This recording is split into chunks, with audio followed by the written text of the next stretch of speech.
What is up, YouTube? Welcome back to the Wallet Monkey channel, where we give you all the credit intel you need to build and establish relationships with the banks, as well as grow your credit profile. So today, what I want to talk about is, I don't know really what to call them, so I guess we'll call them funding agents. They're basically these companies, people, etc. that you can go to, mostly companies, to help you get funding, right? And I want to talk about my experiences. We're going to leave out names of companies because I don't feel like digging back through 2 years of records and dealing with defamation lawsuits or potential defamation lawsuits, just because somebody gets butthurt over what I'm saying. So we're going to leave out names, but I'm just going to speak in general about expectations. Now, this is everything from getting authorized users to buying like funding packages where they're going to go to bat for you, do a power of attorney, and go and get you a bunch of funding. I shot this video before, but I'm actually reshooting this because I was trying to also include like credit repairness, and it's just too convoluted. So let's just stick to, we're gonna get you authorized users, we're gonna get you funding. First off, understand, on the funding side of it, they are paid based on commission, and there's a couple layers of their commissions that they're gonna get. So it's in their best interest to get you the most amount of money they possibly can,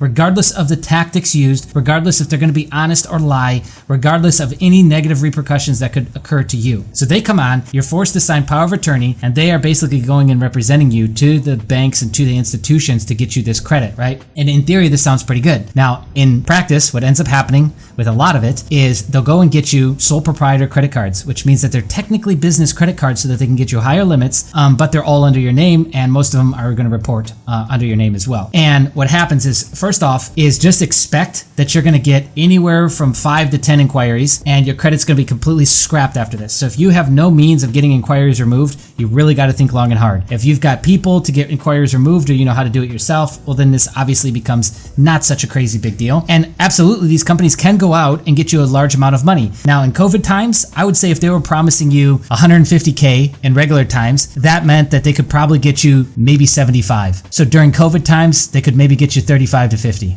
Is what I would expect. Yeah, that's pretty much it on that front. We used one of these companies, and I will say that what we found out later was a little scary, is they lied on the application and said that the yearly income was $107,000 or $110,000, and the yearly income was actually more like 40. That is a huge gap. American Express will oftentimes do a 4506 or 4605, I can't remember the name of it, T, which is essentially you approving them to go to the IRS and pull your records, your IRS records, to match up what you've stated as your income versus what is your truthful income, right? American Express does that often, actually. So if you are going to go and lie on applications, and I know this in and of itself is a common question, should I lie? Now, me personally, I know I could just go make like $5,000, $2 to $5,000, in the next week to beef up my numbers. So I don't mind allowing a little bit of flexibility with what I'm putting down. If you can, maybe you can do that.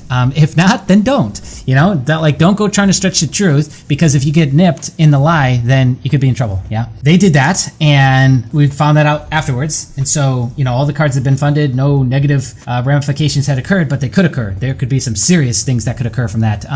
You could get brought up on fraud charges. Why wouldn't they? And so there's a lot of stuff you need to know the full plan and what's going on going into it.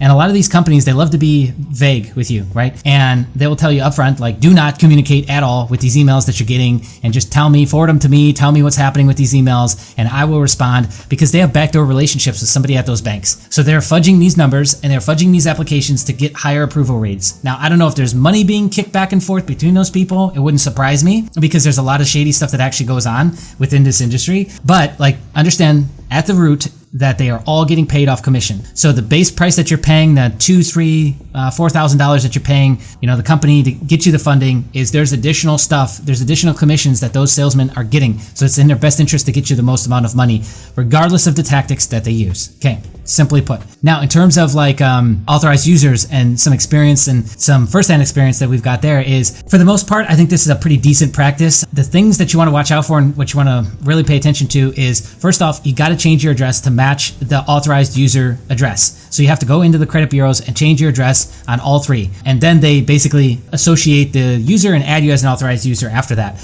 A lot of times these are great deals. They're using like 1% of their credit card that's never really being used. And so you don't really have to worry about somebody going and running running up the card and then tanking your score and your utilization. If anything, it's going to still work its magic and thin out your utilization to make you look really, really good.